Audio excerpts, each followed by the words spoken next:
and a colonist leader. So, colonist leader, how did you learn how to survive when you first arrived in the New World?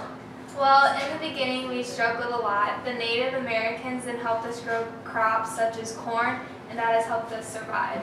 How have you grown since then? During the late 1600s and early 1700s, we have established more colonies along the Atlantic coast. As we have grown, we quickly abandoned dreams of finding gold and silver and started using local resources. How has farming affected your colonist community? We have developed a plantation economy. We have followed Spain's example and imported African slaves to work the plantations. And you, as a colonist leader, how do you govern your colonist people? We have English monarchs for each colony to keep control. We also have a parliament that passes our laws to regulate trade. Each colony has an assembly of men voted on by the colony people to help with local issues. Thank you. And that was the colonist leader on the colonist issues. Now we go to Danielle with Jacques Cartier. Hello, Jacques. Welcome to the show. Thank you, Danielle. I'm very happy to be here today. Now, I've noticed that's a very nice beard you've got there. Yes, I've been growing it out for many years since I was a wee lad. So, Jacques, where did you explore and what did you discover? I began exploring the coastline of eastern Canada, you see, in about 1534, and eventually I came across the St. Lawrence River. And did you claim anything?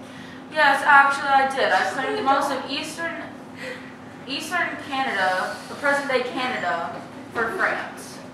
So for the French explorers, do you know who your allies were during this time?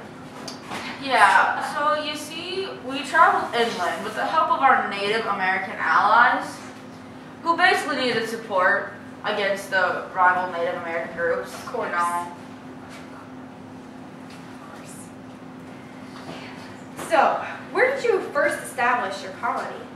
My first established colony that I established was in Quebec. And what was established from that?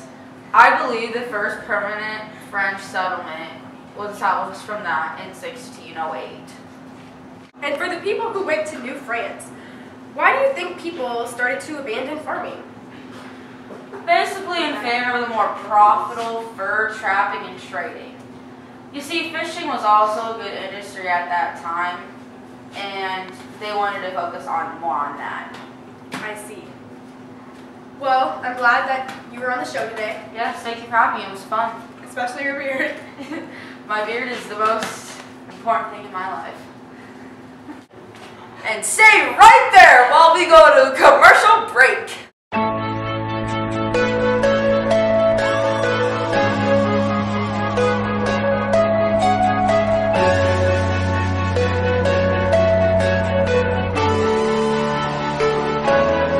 I spend all my money, bought a big old fancy car for these bright-eyed honeys.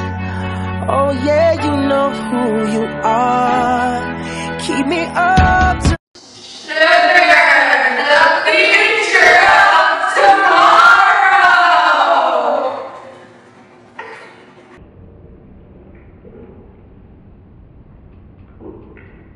And now we're back with Courtney interviewing some of the soldiers from the 7 Years' War. Hello, soldier, and thank you for being here with your fellow troops. Thanks for having me. I'm glad to be here. Where did the 7 Years' War spread? The war spread to Europe in 1756 and then to India and Africa. What did the Treaty of Paris do? It ended the Worldwide War and ensured British dominance in North America. Launched a series of campaigns against the French in Canada and on the Ohio frontier. British soldiers and colonial troops. Thank you for all you have done for our country. It's been an honor. And now we have Sarah with a Pilgrim family. Hello, family. How are you today? Great. Oh, we're good. Alright, so I've heard, Elizabeth, so I've heard that you don't like the Church of England. Could you elaborate? Well, we didn't enjoy the fact that the church would only let us believe what they were telling us. And when the opportunity arose for us to leave that influence, we took it, and now we're here. So Grace, what exactly did the Mayflower Compact lay out guidelines for? The Compact laid out guidelines to help us govern the new North American colonies. And Rose, I know that many of the people you came over with tragically passed away. How since then have you and your people started to thrive again? Well, we were fortunate enough to have the Native Americans as neighbors. So they taught us how to grow corn and how to survive through the winter, which is essential or else we would freeze. It has been totally life-saving. All right, well thank you guys for being here with us today. Thank you for having us. And now we go to Abby with King Louis XIV. Thanks, Sarah. And yes, I am now here with King Louis XIV. How are you tonight, King Louis? I'm great. That's awesome. So, tell me, why did you boost the revenues? We knew overseas trade was the way to go, so we raised taxes, which then raised revenue as well. Interesting.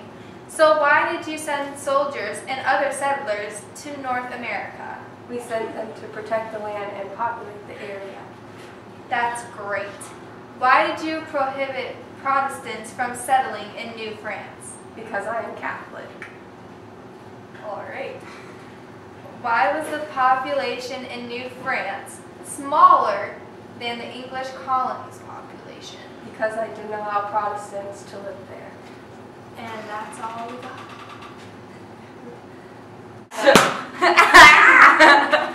I said it was the most important thing in my life. Lately, Here, I'll intervene. I've been losing sleep, dreaming about the things that we could be. But baby, I've been praying hard